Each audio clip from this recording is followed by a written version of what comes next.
Hey guys, I want to talk about autism and dating. So I went on this date. We met on Tinder, first red flag there, and the date went really, really well. So fast forward about a month, and he introduces me into his mom, but he introduces me as his girlfriend, and I was very clear, nope, not interested in dating. Like I have my own thing going on. We can go really slow, but I'm just here to have a good time. Like I have a lot of personal stuff going on. Obviously, that's why we kind of met on Tinder. And that was that. He's like, "Oh, okay, I won't tell my mom that we're dating anymore." Didn't hear anything of that. And it's not like I was with this guy all the time. It was just texting. Here, this is Jane. I have her out because she has a bad shed. I don't know if you can see it, and I need to give her like a little bath to get that off. But I love animals, and I decided to do my story while I'm holding her. But anyways, all the red flags were there. We're talking, and about a year and a half goes by, and he does have a great job. He's a great guy. Like I don't understand how this man is single. um I don't, and I didn't understand why he was on Tinder, so there had to be something, but we don't I don't know yet. So let's see. So where's my story going? Oh yeah, so he buys a house, and this is his house. I want to make this very clear. This is his house. But the condition was that he gives me a lease that I can sign because I got out of a bad home environment when I was 18. And I told myself I would never let another man or woman control me, that I would always be able to pay my own bills. And I didn't care if that was, giving somebody else money, but I needed a lease in some way to prove that in case it ever came to where I needed to prove that. And I learned that at a very young age, unfortunately, from my own mom. So back to my story. So he's like, "Oh, no problem, no problem." So he picks out this house, and great, we move in together. And this is in like June or July. It's over the summer, and he hasn't given me the lease. And I keep asking every few weeks. I'm like, "Hey, did you get that lease typed up yet? Did you get that lease typed up yet?" And the red flags are popping up more and more. And the biggest one is with his mom. And I have nothing against having a great relationship with your mom, Jane. I think that's great. But I think there should be boundaries put in. And his mom, there is no boundaries. I'm not even going to talk because I don't know what a good relationship is. All I know is like I just really liked work and I liked my animals. And I knew that I was able to pay to have my own space to just do this. Just play with my own snake. I don't want to hang out. I don't want to go to parties. I don't want to do any of that.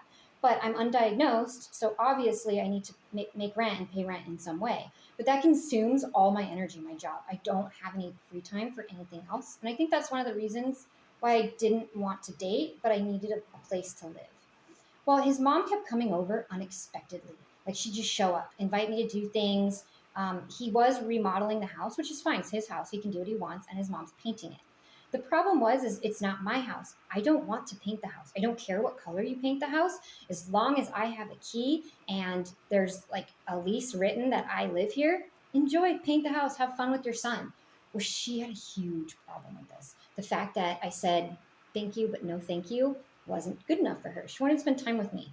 I don't like spending time with people. I don't, no offense to her, but I just didn't want to. So I talked to my roommate again. I was like, "I know that we met on Tinder, but it's been a year and a half and I'm very happy with where I am in life. We're just roommates. Why does your mom keep acting like we're dating and she's my mother-in-law? It's very pushy and I'm just not into this whole thing." He goes, "Oh, I'll talk to her. I'll talk to her. I'll talk to her. I want you to stay. I'll get you that lease." So I'm like, "Okay, fine." So more time goes by, more time goes by.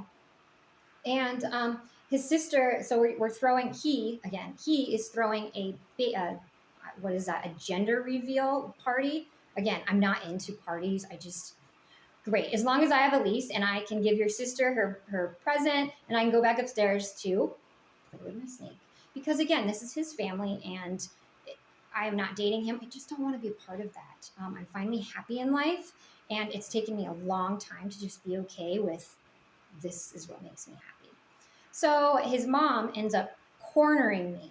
She cornered me in the kitchen trying to talk to me because I told my roommate prior. I was like, "I don't want to come to the party." I'm like, Your mom's a great person. I have nothing against your mom, but I don't want friends. I'm not a good friend. I don't like to hang out with friends. I just don't want to do anything except play with my snake or my dog. And That's fine. So everything goes fine, other than the fact I feel like I was cornered and it was very inappropriate what she wanted to talk to me about at her own daughter's, own party. It was very inappropriate. But what do I know? I mean, I don't know social cues. All I know is I'm on my best behavior, and I feel like I'm being a good host, even though it's not my house. It was strange. So, anyways, that all happens. More drama in Shores with, I think it's in Shores, with his mom, and I can't take it anymore. And I still don't have this lease. And so I just leave. I leave all my stuff. I have a good job and I have my own car. And this will be the second time that I have just left all of my things, because it's either going to end in someone's going to jail, or that's pretty much what's going to happen. Someone's going to go to jail. So I'm like, you know what? I don't have a support system, and this is a great man, and I don't understand these social cues that are going on with his mom, so I'm out. Peace. Taking my snake, my dog, I'm gone, have my car, I have a job. I just don't need the drama. So I'm sitting here finding my own place. I finally found a place. It's been a few months. For some reason, and I'm very, very grateful that my roommate actually kept all my stuff. He kept all my things, even though his mom's like, throw it out. She's acting like a crazy ex-girlfriend. This is probably why he was on Tinder. Single, because never mind. I'm happy for him that he has a good supporting family. But anyways, he's like, oh yeah, I have all your things. So I'm like, okay. I'm like, I need my things. I need my things. I've made it this far in life just to do this. Nothing. Oh, I have a fish too. I love animals. So I would love to just be able to pay to have silence and do nothing. So here we go. So I'm like, okay, we make a time and a day for me to go over to, again, it's his house. I'm acknowledging that it's his house. I go to his house to pick up my things. And guess what? I walk in the door, and guess who's sitting at the kitchen counter? It was his mom. So I don't know what to do. So I go all the way upstairs, and I'm a very religious person. So I hit the ground on my knees and I pray. I go, I don't know what to do. The whole reason I left this house is because I don't want to be around this man's mom. Nothing's wrong with her. I just don't like people. And the fact that she is forcing herself on me, I don't know what to do. It's too overwhelming for me. So now I'm trying to figure out, how am I going to get from this upstairs bedroom down out the front door without causing a scene, because I know it's going to be my fault. Even if I don't say anything, it's going to be my fault. So that's what I do. I decide that I'm just going to go downstairs and say, bye, have a nice day. It was good to see you. And that's exactly what I do, because I'm not going to be there with her. So I text him and I'm like, hey, we can make an arrangement with like the police department, but I can't trust you. I just want to pick up my things and your mom not be there. Like, I don't understand. Him and I have never had any domestic violence issues. We're actually great friends, and he's very, very supportive of me on my mental health journey. So I don't understand what's going on here. All I know is that trauma and these flashbacks from my childhood are coming back, and this lady refuses to leave me alone. So I leave. I just leave the house and I don't come back. Months, I don't come back. I ignore him. He's blowing up my phone, calling me. He starts texting my family, and I don't talk to my family. Like, I just don't talk to my family. So I just don't know why he just doesn't get rid of my things. Like, I just don't want anything to do with someone who I feel like I obviously did something to piss his mom off, and trying to talk to her doesn't get anywhere. I feel like it was just mental torment, even though I don't feel like I did anything. But anyways, the story keeps going on, and a few months go on, and I finally find a new roommate. I'm happy. I'm going on with life to do this. Just want to sit in my room and just hold my snake after work. Work exhausts me. I am not diagnosed with autism yet, and just to do my work, I want to come home and sleep. I don't have time to have, not time, but the strength really to have conversations with people. I'm just so grateful that I had such a great roommate, and that he has such a great family that wants to spend time with him. And I was just really hurt and confused that my boundaries weren't respected. Like, I didn't think anything was wrong. I just like my own space, and I didn't think anything was wrong with that. So back to my story. So we make this date to go. I make this date to go to his house one more time to try and pick up my things. So the night before, I decide to pray. And I'm like, what do I do? Last time I just came to his house, and I didn't just show up, because anytime I would just show up, his mom would randomly drive by the house and then call him and say, I'm going to call the police because she's there. And I would hear him on the phone saying, okay, go for it. But the problem with that is I just don't want the drama. Like, I don't understand why I attract the drama, when all I want to do is just just play with my snake.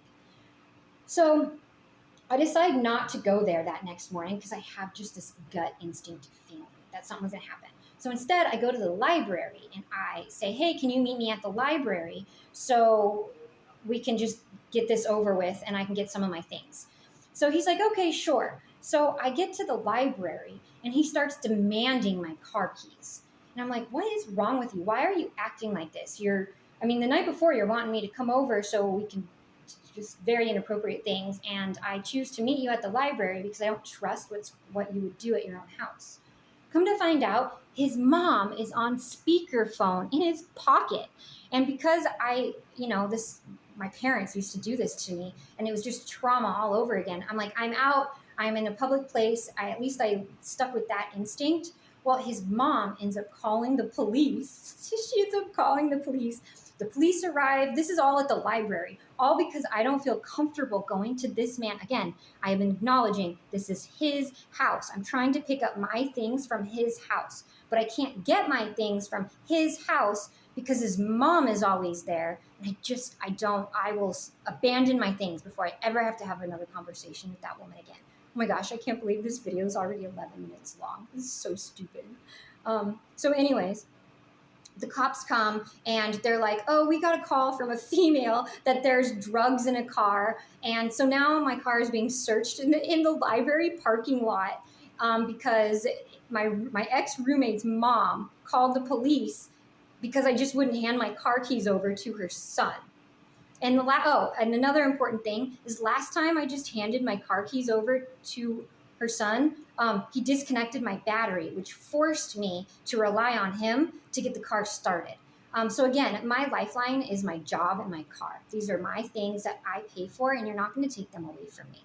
So I don't know why mom's so upset. So the cops are like, search my car, go through all my stuff. And they're like, what's the problem here? I'm like, I'm just trying to get my things from his house and I'm being harassed by his mom. I'm like, I can't even have a conversation in the library parking lot without her. Somehow calling the cops because I have drugs in my car.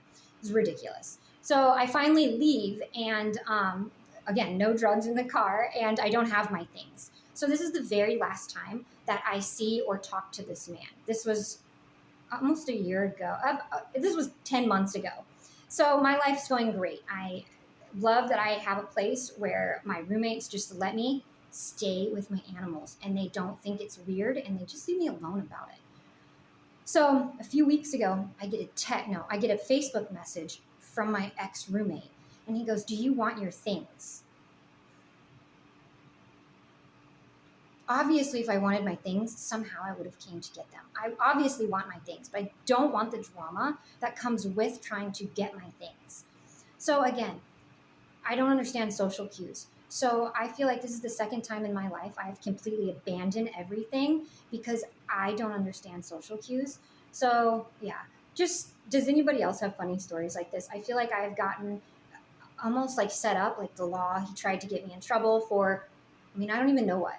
So this is these are one example of a social cue interaction where I don't understand cues, and they get me in trouble, even though still looking back, all I ever wanted to do was just play with my snake in peace. And he's still bothering me. And who knows what's next. So tell me your guys' story.